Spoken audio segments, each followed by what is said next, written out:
Welcome, foolish mortals, to another episode of the HitchHiking Host Show. We are your hosts, Wes Troop and Emily Liston. Alright, well, this week our main topic of discussion is going to be a seasonal festivity, I guess you could call it, an attraction that the Jungle Cruise, we all know that if you're a Disney Parks fan, well, that has gotten a holiday update, I guess you could say, to something called the Jingle Cruise. And we're going to discuss all about that. It's been making waves all around the interwebs, on Twitter, Facebook, all social media is talking about the Jingle Cruise. So we're going to talk about it this week. I'd like to ask everyone to please keep all hands inside the boat at all times. And parents, please, please, please, keep an eye on those children, if not the crocodiles will. My name is Kevin and I will be your skipper, your tour guide, your confidant, your dance instructor. And if you don't laugh at my jokes, I shall also be your swim coach. We're off to a good start. I have lots of survival skills. I'm very, very brave. So if you see anything that could have scared them off, you let me know, okay? Snake! It's a snake! I'm sorry, it's just a python. Just a python. They're very friendly creatures. If you don't believe me, get close. And you'll see how fast he'll develop a crush on you. You know, there's a rule here in the jungle that says a rhinoceros can run faster than a safari on foot. I tried telling this gentleman up here that, but he didn't believe me. I think it's safe for me to say, though, they'll be getting the point in the end. How'd you like to be the low man on that totem pole? Too close. Everybody lean in! Lean in! Lean in! The other way! The other way! Lean in! Okay. However, these creatures, they look friendly. They can easily capsize a boat like this. Last week we lost 6, but don't worry, only 5 are mine. I have a gun. Remember I told you I'm very brave? I'm going to use my survival skills. Cover your ears. Shoo! Shoo! Go away! Shoo! I think I scared them off. The popular attraction, the Jungle Cruise, has been a staple in Disney parks since its Disneyland debut on the park's opening day. The attraction lets guests hop into a boat and venture into the jungle to see animatronic animals in action. The ride itself can be hit or miss, as it all depends on your skipper. Each boat is manned by a tour guide who cracks lame, but mostly funny jokes during the tour. A bit like this show, apart from the mostly funny part. This year for the holidays, Disneyland and the Magic Kingdom have changed things around a bit on the cruise. Now titled the Jingle Cruise, Imagineers have made some slight differences to the attraction. First, the entrance sign is obviously different, as is the queue, which is always the one with the most fun in the parks. Presents, letters to Santa and holiday lights can be seen as you walk through the queue. Holiday tunes can be heard over the broadcasting system as well, such as the classic I Want a Hippopotamus for Christmas. As you approach the dock, you'll see the names on the boats have changed a bit, such as the Vixen Val and Bertha. Also, the water in the river has been dyed red in the Magic Kingdom version and green in Disneyland. The scenes themselves were altered slightly this past week, including the gorillas wearing Santa hats, the tiger with a Christmas decoration in his mouth, and the head salesman who dons a red and white apron. So keep your heads up to catch that. And of course, if you do miss Chief Nami, he might give you the cold shoulder. Why are you always making cold jokes? The skippers tell holiday jokes mixed with their usual spiel, such as the elephants singing Silent Night or saying all they want for Christmas is their 2 front tusks. Don't worry though, classic jokes like the backside of water and Dr. Albert Falls are still in the script. The Jingle Cruise is a fun holiday spin on a classic ride, and it will be interesting to see what will change anymore next holiday season. All right, so we're going to share our thoughts a little bit on the Jingle Cruise.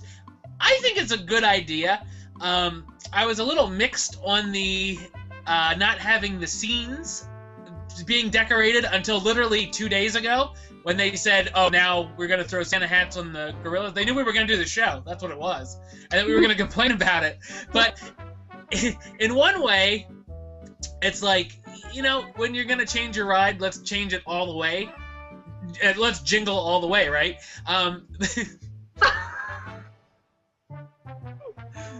Nicely said, Wesley. Nicely said. But now they added some more, so it's not too bad. But on the other hand, it is the jungle. So why exactly would elephants have Christmas lights hanging, but I don't know. I was sort of torn on it. But now they added some stuff, so now it's fine. Like, I'm excited to see what they're going to do next year. I'm wondering if this was sort of thrown together at the last minute, like, oh, we can just, like, make the skipper say some holiday jokes and make it a special attraction. Yeah, now it's the only name that can be changed to Jingle Cruise. Well, obviously, yeah. But yeah, I don't know if it was a last-minute idea or if they had planned this like a year in advance. But next year they'll have a year to plan it if they do it again. I'm sure they will. So maybe they'll come up with some newer stuff. Like, I'm sure it took them forever to realize, let's put a Santa hat on the gorillas. I'm sure that took 5 weeks to come up with Santa hats in Disney World. But I don't know. I don't know. But anyway, what do you think of it? Yeah, I really like the idea of it. I think it's really cool. I like that they've themed it kind of Christmassy. But I don't like the fact that they've dyed the water red and green, because it just kind of looks like something's died in there, maybe. like a guest. Yeah. The piranhas were alive and got loose. Exactly. Like, why? I know they're trying to be festive, but I mean, I don't know, just put a bit of glitter in it. And the green makes it look like it's just slimy water. Yeah, like mold, slime, puke, as you call it. And the red just looks a bit like blood and... No, it's not. I don't know, it's just a bit odd. Silent night, bloody night. Yeah. Plus they're going to have to drain the whole thing and, you know. No, I think it's a cool idea, but I think they should theme a bit more different rides, other than just this one. Well, I know they've done a little... No, but do you know what I mean? Yeah. No matter what, the Jungle Cruise lines are always long. So this has just made it even longer. But, yeah. Well, Disneyland does more of that. They changed Small World, and I think Disney World does too. But a bit more. I think like a lot of them should be different, because people are going to Disney World for Christmas on purpose. Yeah. So like they could theme it a bit more. Well, look at Disneyland's Haunted Mansion with the whole Nightmare Before Christmas overlay. It's all nothing looks the same there in that Haunted Mansion. It looks like a whole different ride. Yeah, no, I don't think they should do that. I don't think that's, because then people go and then they'll be like, they went on the ride, but then they haven't seen the original ride. Like, yeah, exactly. So if you always go at Christmas time, you'll never see the original Haunted Mansion. Yeah, like a couple of things here and there, Santa hat, or you know, even in the Haunted Mansion they could have done some kind of creepy Christmas things, you know, like something. Yeah. But it looks cool, but I mean. Yeah. Yeah, you know what I mean. So those are our thoughts on the Jingle Cruise. We'll see what happens next year with it, and we think it's a good idea, but it's a work in progress.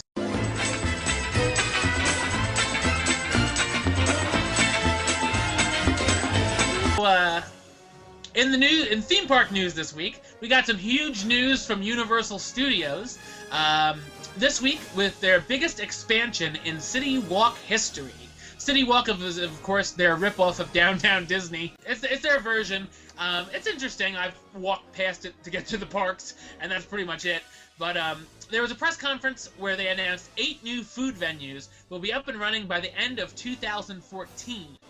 This includes a Cold Stone Creamery, which I have like 5 minutes from my house, and it's awesome. Menchie's, Cowfish Sushi Burger Bar, and the Hot Dog Hall of Fame. Also included are new restaurants, Antojitos, authentic Mexican food, the Bread Box, which is a sandwich shop, Pranzo Italian Kitchen, and the Red Oven Bakery, which is already open. They will also be looking to revamp some of the other stores as well. Most specifically, the Starbucks. What a surprise. There was also a small update on the new Diagon Alley section. While nothing new was announced, the designers talked about the Hogwarts Express and confirmed the Leaky Cauldron. The Leaky Cauldron, are those the new bathrooms? No.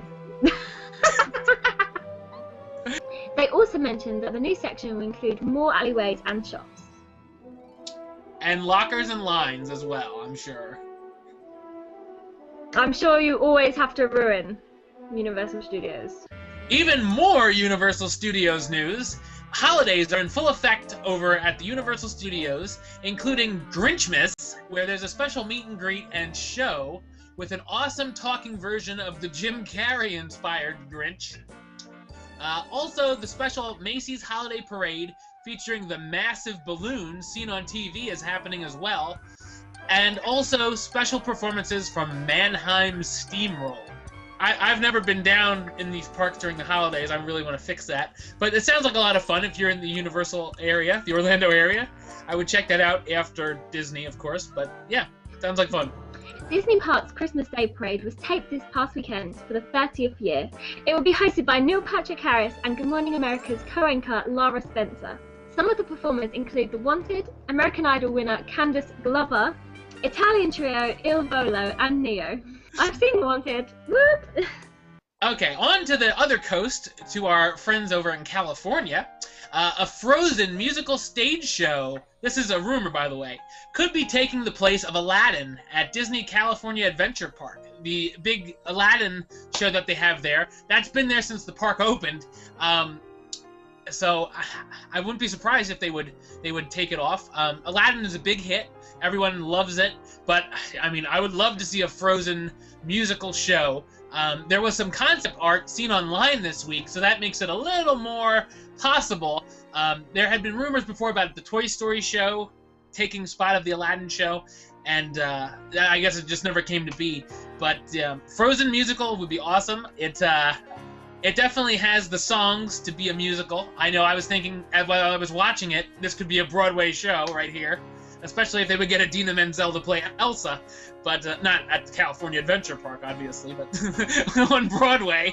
Unless her divorce hurts her that bad, but that's another story. Yeah, so it would definitely be interesting to see a Frozen musical in the parks. And if you're interested in doing some ice skating in the Disneyland Resort, check out Olaf's Frozen Ice Rink in downtown Disney. There are certain hours of operation, with Monday to Thursday 3 till 10 p.m. and Friday to Sunday 3 till 11:30 p.m. And the rink will run through to January 11th. While we're on the topic of Frozen, this isn't really parks news, but I found it interesting. Frozen ice sculptures an exhibit in Belgium. So if you're in the Belgium area and you're a fan of ours, definitely check that out. It has more than 70 sculptures inspired by the movie. And guess who even made an appearance? Of course, my girls, Anna and Elsa. Yeah, those two get around, evidently. Yeah, if you're in the Belgium area, definitely check that out. There's some awesome-looking sculpture. It looks like it would be a cool event. No. Shut up. Right. I'm joking. And finally, this week in 1980, the Pinocchio Parade started in the Magic Kingdom, which celebrated the 40th anniversary of the film. Hey, I wasn't even alive back in 1980. You always make your old jokes about me. Just. Well, you were being thought about at least. I don't think so. Maybe. They were considering you. Alright, well that does it for this week's show. Emily, why don't you tell everyone they can find you on the interwebs? You can find me on @EL5AME, or you can go to my merchandise website, which has been frozen for the holidays. But you can still see some stuff on there. It's www.floatingturtle.co.uk. Or you can check out one of our shows in the next couple of weeks, and I'll be discussing my trip to Harry Potter studio tours on Tuesday. Woo! Yes, she's very excited for that. And, see if you can find the leaky cauldron there. I will look. Indeed I will. Now, I'll be taking loads of pictures and filming loads of stuff, so I've waited a year for this. So it's going to be good. I got them for Christmas last year. We're dedicating a show to it, so it better be good. No, yeah, I'm sure it'll be amazing. I can't wait. And it's Christmas themed, so it fits very well. Yeehaw. Okay, so for me, of course, you can subscribe to me, youtube.com/westside515 for all my movie reviews. Follow me on Twitter @WesAList, and my brand new 2013 movie book will be coming out for those interested. Yeah, celebrate good times, come on. Yes, so it's only $10 plus shipping for my faraway peeps like Miss List in there. Woo! Celebrate!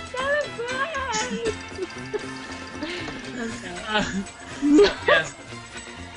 But definitely over 100. It's gonna have this one's gonna have over 170 reviews. So it's bigger, it's better, it's I don't know, it's awesome, more awesome I guess than the last book. But the last book was awesome too. It's bigger, so I guess it's better. Anyway, so there's that. Of course, then there's our Twitter, the Hitchhiking Host Show Twitter, at Hitch Host Show. You can follow us on there. You can like our Facebook page, facebook.com/HitchHostShow. And of course, until next time, don't forget to... Hurry back, for our next episode. Jolly good show. See you next week. Truth out.